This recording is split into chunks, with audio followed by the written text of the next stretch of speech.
Hey guys, welcome back to another Mythic Legions review. We have the glow-in-the-dark Hagnon action figure up for review today. On the side of the package, we have a picture of Hagnon along with a short paragraph on his lore. On the back of the package, we have some new art for the 2.0 Advent of Decay release, along with a few paragraphs on the lore of Mythic Legions. Let's get them out. All Mythic Legions come in collector-friendly packaging. It's easy to take apart or put back together for storage. Hagnon is a ghostly spirit resurrected from the dead. Hagnon was once a soldier of Etherion. He led the campaign to one of the Congregation of Necronominus' greatest defeat. Hagnon was then hunted down by Brother Mandibulus, and was brought back to Morgalith, who ended his life and resurrected him as a ghost. He's now forever shackled and chained as an agent of Necronominus. Let's check out the details. Hagnon has a never before used head sculpt, a zombie head. And here we can see the only paint this figure has, the white eyes. On the side of the head we can see the dried up wrinkly skin and how malnourished his face looks. On the chest we can see we have that standard knight body along with the larger knight neck guard added on. On the back we can see 3 large peg holes. The 2 on top will be used for shoulder armor later on, while the socket in the center is for the wing adapter. The shoulders use skeletal arms with the small layered plate of armor covering them. And underneath the shoulder we can see the skeletal arms. The gloves are standard knight gauntlets. The front of Hagnon we can see small plates of armor with rivets on the side, hanging down from the armored belt. On the side we can see larger plates of skirt armor. Underneath the skirt we can see the large skeletal leg bones. We return to the armored look of the figure with the armored knight legs. And we finish up the details of Hagnon with the knight style boots. Let's look at his articulation. We have a ball jointed head, a neck peg that rotates, shoulders that open and rotate, elbows that bend and rotate. We have a rotating forearm, hands that bend up and down and rotate, a ball jointed waist, legs that open and move forward and back, knees that bend back and rotate, and feet that bend up and down and rotate. Let's check out what accessories we get.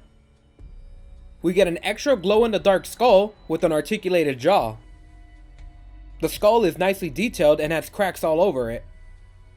And we get a knight helmet that also glows in the dark, with a spike topper on the back that is removable.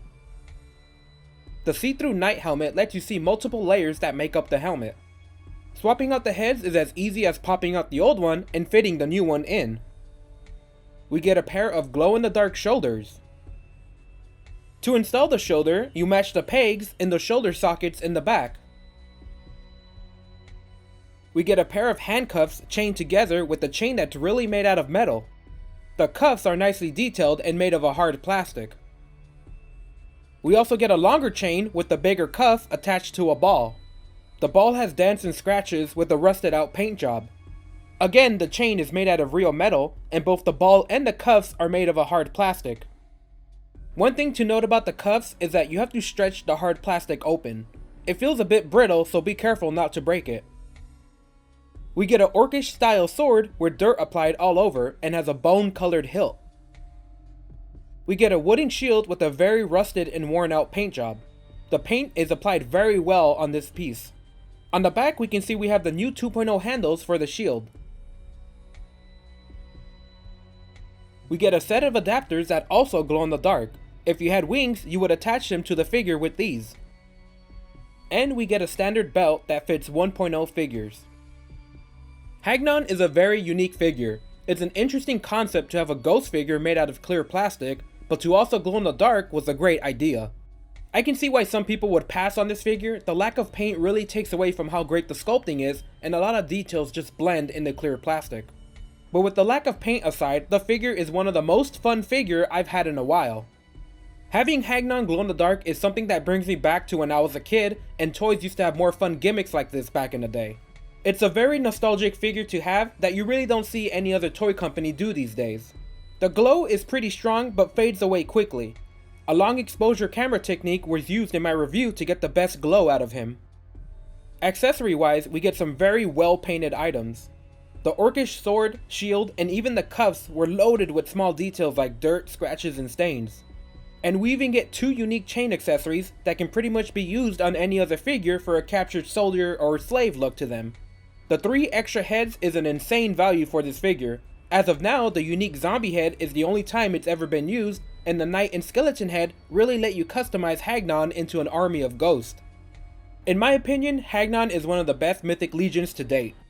He's a very unique figure and a crazy idea that was actually made. I'm a big fan of skeletons too, so to have a glow-in-the-dark version is a nice addition to anyone's undead army. Overall, the value is here. We get unique accessories and head sculpts, and a nostalgic feel to action figures we don't really get anymore. He's a definite must-have for any Mythic Legion fan. Alright guys, more reviews coming up soon. Check out my other reviews and I'll catch you guys next time.